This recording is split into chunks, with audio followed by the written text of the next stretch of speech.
Marianne, good morning. You are on with the Premier.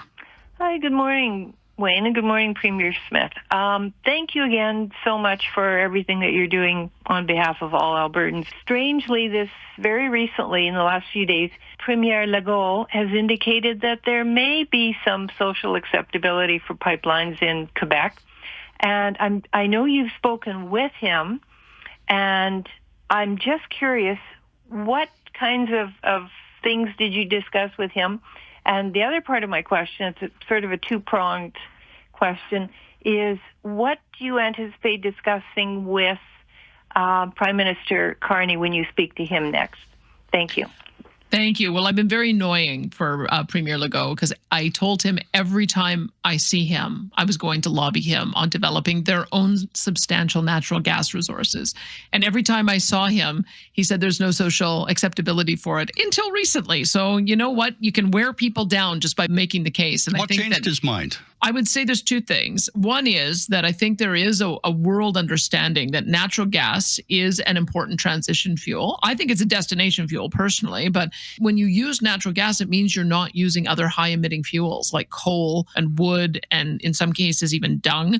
And the high demand in Europe, when you think of the proximity for Quebec, if they develop their resources, worked with Nova Scotia and were able to export to Europe, that helps our allies there. So I think the world has changed in its understanding since the Russian invasion of Ukraine. That's maybe part of it. The other part of it is when it comes to talking about pipelines, I'm very sensitive and understanding about how it's a little bit more complicated to build these big projects through big cities like Montreal. And so if you look at his comments, he said, well, maybe there's an opportunity for a pipeline further north. The further north you get, the more acceptability there is. Yeah, that so was I think that's a massive breakthrough. Yeah. That was my understanding, Premier Smith, is that most of the province of Quebec favored some sort of pipeline, but it was the mayor of Montreal that put the kibosh on things. And that brings me to my next question, because we now have a new federal environment minister, Julie DeBrusen.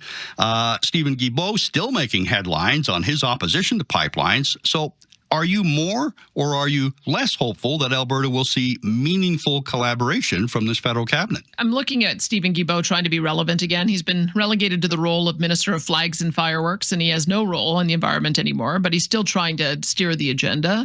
The new environment minister, I'm equally concerned about her comments, but I will say that the energy minister, Tim Hodgson, has been very well received by the industry. So I'm trying to figure out which voice in caucus is going to be the one that prevails. Is it going to be the voice that has prevailed over the last 10 years, which is the keep it in the ground voice?